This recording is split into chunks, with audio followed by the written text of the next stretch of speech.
Tonight's forecast is sponsored by Ashbrook Audiology, where relationships matter.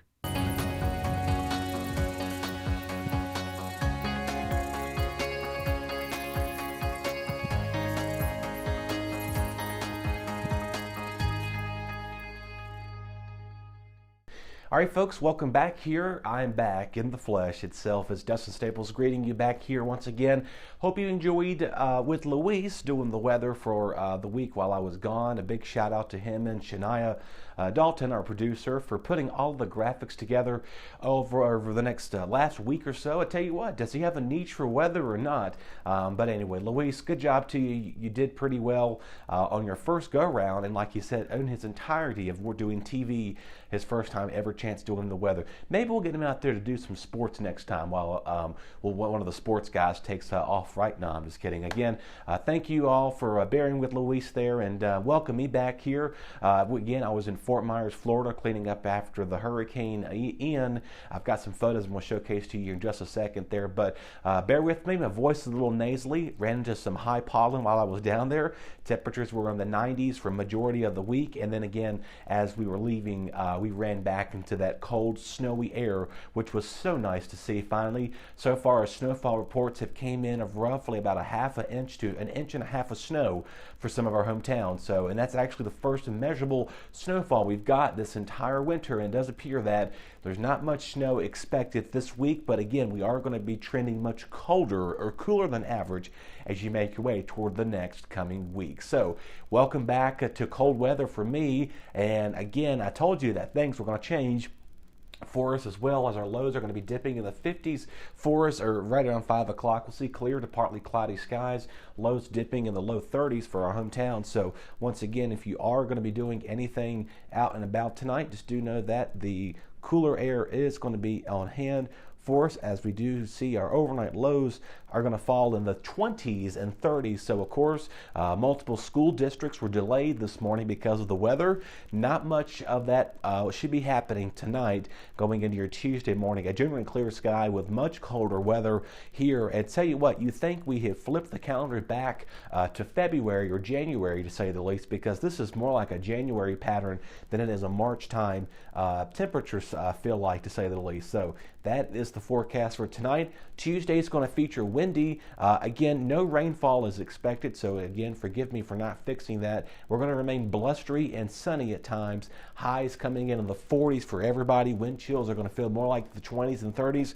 Our friends towards Patrick County and North Franklin County are going to feel more like the 20s, as they're going to be more of a higher elevation level. Giving tomorrow a 3 out of 10. Now, again, I did joke about this with Luis about his ranking forecast, because I don't know if you heard him or not. I forget which day he said that. I believe it was was Wednesday, I think it was. He gives his ratings based on how he likes the summer weather to be, and of course that it's not. I gave him a little bit of I'll let him a slide for that one on there, but other than that, he did a pretty all right job with that. So this is back to Dustin's ranking. Weather here tomorrow's a 3 because of the high winds at play. Windy conditions, like I've already stated, for Tuesday will be the theme.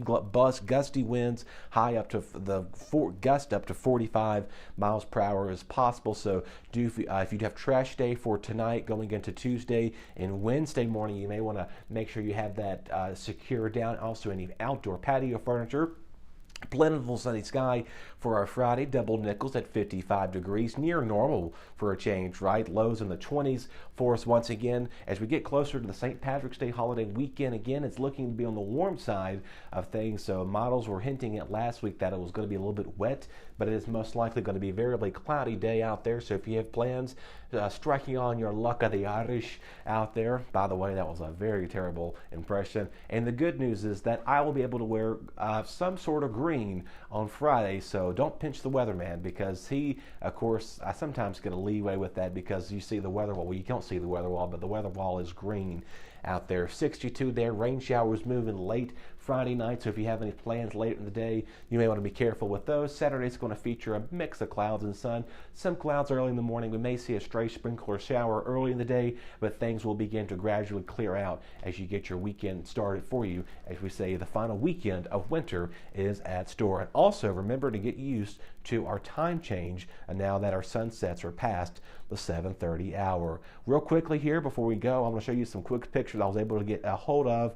Again, so I spent most of my time outside of Fort Myers, of course, as you know all or know where Sanibel Island is. Again, it's west of Fort Myers Island. If you had a chance to go down there, if you've been down there before, you know it should not be looking like this. This is literally right off of the beach there of Sanibel Island. A lot of them trees are still down because of the hurricane that impacted, again, several road closures. This is actually the bridge before you get on to Sanibel Island. It's a pretty lengthy, long bridge.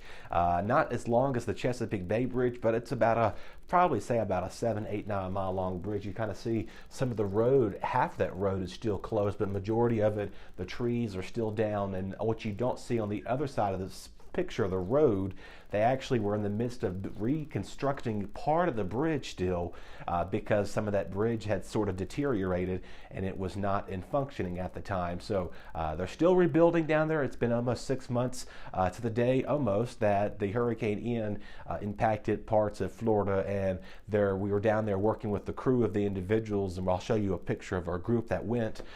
They said they're going to be down there till October, so they're going to be right around the 1 year anniversary mark, and they had also informed us that the media is not putting as much of an impact on them as much anymore because it's just kind of faded away. But here I am, I'm media, I'm here with you to show you what the damage is done and what has been at play. It was impressive stuff. Again, not as significant as the tornado damage as we went to last year in Kentucky, but never seen extent damage that will just caused lots of devastation at play. All right, folks, do take care and bear with my voice with you this week. I'll be sure to have it fully recovered, hopefully by Thursday, and going into the weekend. We'll have a lot more coming up right after this. Your BTW21 weather forecast is sponsored by Zentmeyer Chiropractic.